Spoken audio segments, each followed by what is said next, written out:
Hi, I'm Bridget from the Lake County Public Library, and today's middle grade book tasting is The Velveteen Rabbit, or How Toys Become Real by Margery Williams. We're able to read this book with the kind permission of Applesauce Press. This book goes along with this summer's summer reading program theme, Tales and Tales. If you haven't signed up for our SRP program, you can go online to https://srp.lcplin.org/.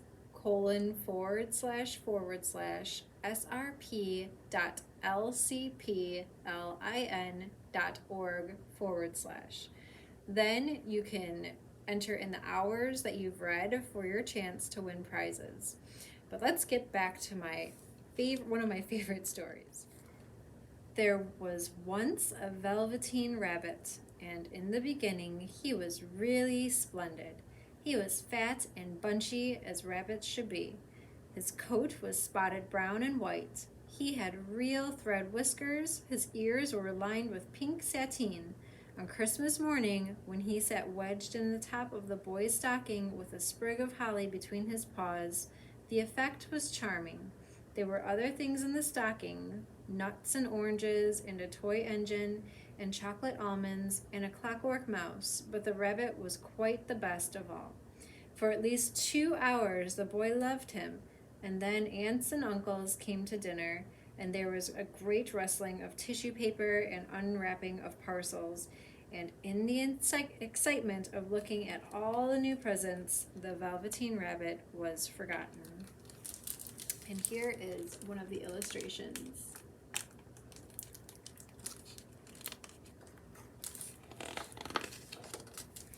For a long time, he lived in the toy cupboard or on the nursery floor, and no one thought very much about him. He was naturally shy, and being only made of velveteen, some of the more expensive toys quite snubbed him. The mechanical toys were very superior and looked down upon everyone else. They were full of modern ideas and pretended they were real. The model boat, who had lived through 2 seasons and lost most of his paint, caught the tone from them and never missed an opportunity of referring to his rigging in technical terms. The rabbit could not claim to be a model of anything, for he didn't know that real rabbits existed. He thought they were all stuffed with sawdust like himself, and he understood that sawdust was quite out of date and should never be mentioned in modern circles. Even Timothy, the jointed wooden lion, who was made by the disabled soldiers and should have had broader views, put on airs and pretended he was connected with the government. Between them all, the poor little rabbit was made to feel himself very insignificant and commonplace. The only person who was kind to him at all was the skin horse.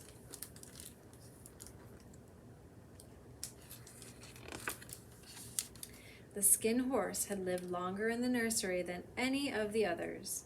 He was so old that his brown coat was bald in patches and showed the seams underneath, and most of the hairs in his tail had been pulled out to string bead necklaces.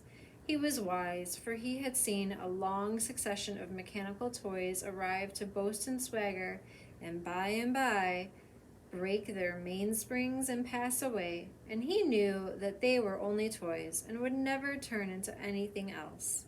For nursery magic is very strange and wonderful, and only those playthings that are old and wise and experienced like the skin horse understand all about it. "What is real?" asked the rabbit one day when they were lying side by side near the nursery fender, before Nana came to tidy the room. "Does it mean having things that buzz inside you and a stick-out handle?" "Real isn't how you are made," said the skin horse. "It's a thing that happens to you. When a child loves you for a long, long time, not just to play with, but really loves you, then you become real." "Does it hurt?" asked the rabbit. "Sometimes," said the skin horse, for he was always truthful. "When you are real, you don't mind being hurt." "Does it happen all at once, like being wound up?" he asked, "or bit by bit?" "It doesn't happen all at once," said the Skin Horse. "You become. It takes a long time. That's why it doesn't happen often to people who break easily, or have sharp edges, or have to be carefully kept. Generally, by the time you are real, most of your hair has been loved off, and your eyes droop out, and you get loose in the joints and very shabby. But these things don't matter at all, because you are real. You can't be ugly. Because once you are real, you can't be ugly, except to people who don't understand. I suppose you are real," said the rabbit, and then he wished he had not said it, for he thought the Skin Horse might be sensitive, but the Skin Horse only smiled. "The boy's uncle made me real," he said. "That was a great many years ago, but once you are real, you can't become unreal again. It lasts for always." The rabbit sighed. He thought it would be a long time before this magic called real happened to him. He longed to become real, to know what it felt like, and yet the idea of growing shabby and losing his eyes and whiskers was rather sad. He wished he could become it without these uncomfortable things happening to him. There was a person called Nana who ruled the nursery. Sometimes she took no notice of the playthings lying about, and sometimes, for no reason whatever, she kept swooping about like a great wind and hustled them away in cupboards. She called this tidying up, and the playthings all hated it, especially the tin ones. The rabbit didn't mind it so much, for wherever he was thrown, he came down soft.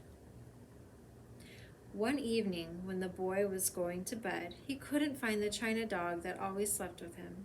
Nana was in a hurry, and it was too much trouble to hunt for china dogs at bedtime, so she simply looked about her, and seeing that the toy cupboard door stood open, she made a swoop.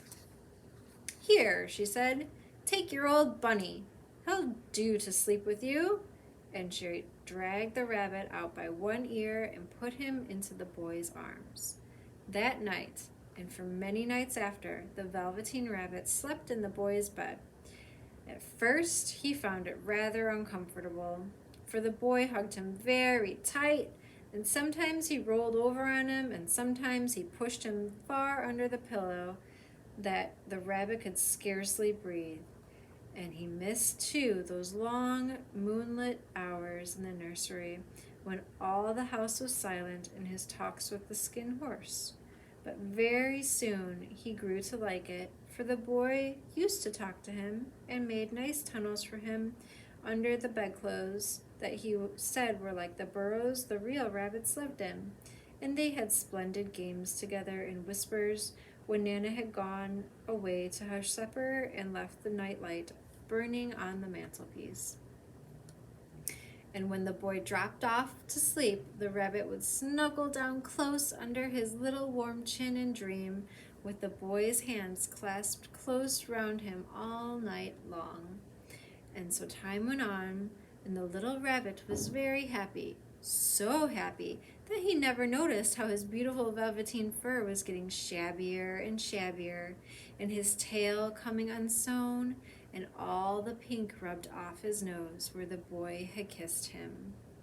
Okay, I'm going to stop here, but you'll have to check out the book, the DVD, the ebook, to find out what happens next. I hope you enjoyed our time together, and let us know if you have any questions or comments at kids@lcplin.org.